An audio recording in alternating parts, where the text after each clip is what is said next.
Good morning, BookTube. This is Bill Ruttenberg with the Ruttenberg Library, and I am going to come at you here with a Friday Reads, and it's actually on a Friday. I know. I actually think is my first Friday Reads on a Friday, so I'm actually doing things on time. So anyway, tell you a little bit about the week. We've been, I told you in another video that we've been working on stuff at school, History Day projects, and so I've been very, excuse me, very tired, and my reading time has been kind of short, to be honest. This happens almost every year. Through the end of February into March, my reading just kind of goes down a little bit. And it's at this time that oftentimes I start 3, 4, 5, 6 different books, and I put them down. I start another one, put it down, start another one.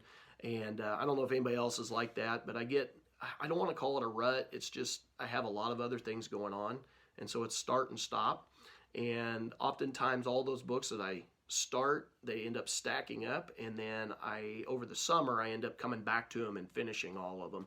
But we're basically at that point in the year again, and my reading's been, like I said, hit and miss. But we're hoping these projects at school, we can get those kind of wrapped up and finished up, and we do well at our contest. My daughter this week, they had individual speech contests. So in previous videos I talked about group speech contests. Well, now they're into individual contests, and she got to go and compete, and she did a solo, was it musical theater, I think is what it's called. Anyway, you do some acting and singing, and she ended up getting straight ones across the board, and this is the conference one, and she ended up being the top in the conference, got the medal for top performer in her category, and so that was really awesome. That was kind of a high point for us this week, and so tomorrow she goes to the district one, or I guess they call it the district. But anyway, this is the one, if she does well there, she can move on to the state competition. And so we're going to go and pretty much do an all-day activity there, and I'm going to ride the bus just like I did in the group ones. And so I should have quite a bit of reading time in between performances.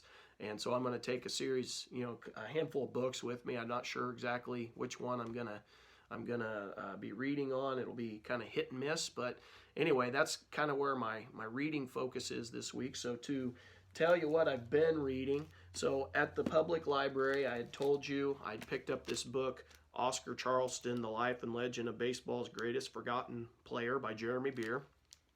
And I'm a baseball fan, and so I'm looking forward to this. I'm going to be honest, this is one I started. It wasn't bad at all. I was enjoying what I was reading, but to be honest, it might be, I'm going to maybe take it with me tomorrow and see if I can read some more, but it might be one that I put aside till summer during baseball season.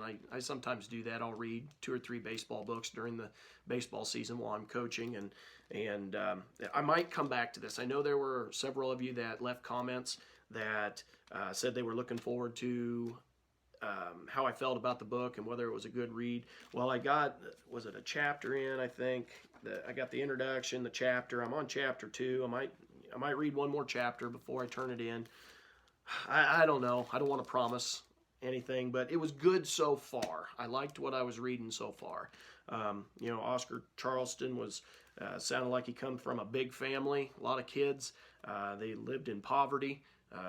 Started out in Indianapolis and lived in poverty, and it was talking about the racism there in the city. Even though it's a northern city, it's still got some racism there, and it talked about the poverty. And he grew up, him and his brothers were hoodlums. They got in a lot of trouble, and so they were talking about getting in trouble with the law, and hadn't gotten to anything really with baseball just yet. And so I look forward to the baseball side of things. I enjoy that. But as you can see my bookmark. I didn't get real far in it, but I might read a chapter or 2 more before I send it back to the library, or who knows, maybe I'll get the whole thing. Maybe I'll catch fire with that one. Another one that I picked up from the library was Nicholas Sparks's book, Safe Haven. Of course, that's fiction, not necessarily in my wheelhouse, but my wife and I was laying in bed, and we'd put the movie Safe Haven on. We liked that movie.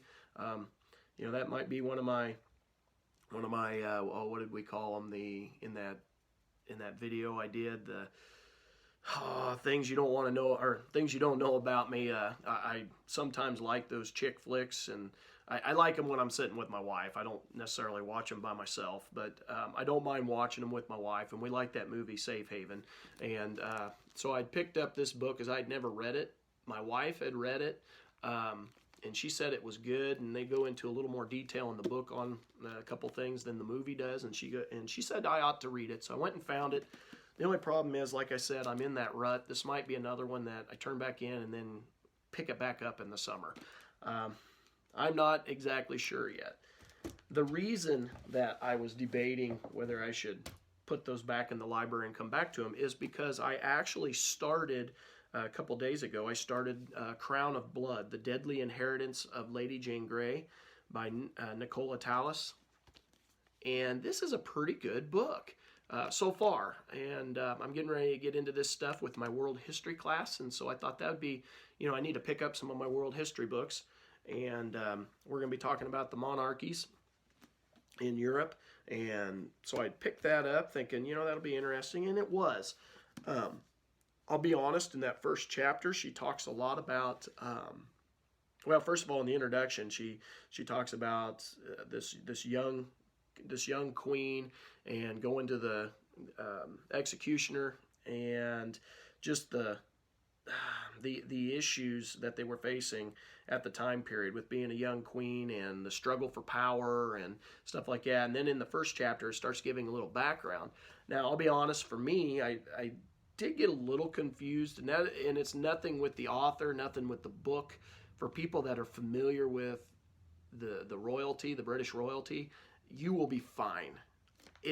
There were a lot of names thrown at you in the first chapter, and there's the family tree side of things. I'm just not as familiar with a lot of the names, and for me, what I really need to do, what I have always found helpful, is draw up a family tree or print one off and have that sitting down in front of me as I'm reading it, so I can kind of refer back to it, so I don't get confused on all the names, so I can keep the information straight. But that's just a personal thing. It was well written. It's well written, and it's going well. It's just the confusion of all the names. And that's not a negative towards the author. I don't want you to take it that way, because I'm enjoying it so far, and I think I'm going to continue reading that. And that's going to be one that I take tomorrow with me. I believe I'm going to go ahead and just take that with me, because I need to really get some of those world history books read as we're going through that in class. And then another book I'm going to take with me that I had started on, I thought I was going to just knock it out quick, was this Sally Denton's book, Faith and Betrayal, A Pioneer Woman's Passage in the American West. I think I'm going to take that one with me. It's a thin volume, and that one I might tackle tomorrow and just finish it up, because it's a really short book. It's less than 200 pages of actual text. What is it? 183 pages, and I'm already 24 pages in on it. I think that's a possibility of taking tomorrow to that speech contest and just reading that throughout the day and just knock it out. And if that's the case, I'll get you a book review on that one, because it was pretty interesting. It was talking about the great grandma, or was it three greats? I can't remember. But she was living in England, and her family, they were right in the middle of the religious struggles, and they end up immigrating to America, and she becomes Mormon and ends up heading towards Utah. And I didn't get much farther than that. She was on her journey towards Utah, and so I'm going to learn some stuff about the Mormon faith in that one. I don't know a whole lot about it. I don't talk a lot about it just because I don't know anything, and so I'm hoping that'll help me out in my own knowledge. And then the other thing I was planning on taking with me is maybe take a couple of those magazines that I've shown you in previous videos, and if I can't get really hooked into any of the books, these other two books that I'm taking, I'll maybe read a couple articles out of those magazines and maybe share what I learned with you about that. But anyway, that's my Friday reads, my plans for this week on my reading. Hopefully they go as planned. I can't promise anything. Like I said, this time of year I bounce around a little bit. Kudos to you, you people that are reading those big, thick monsters here lately. I've seen some big books out there. Kudos to you for being able to stay in that this time of the year. For me, it just doesn't work. But anyway, hopefully I get some of this done. Have a great week and happy reading.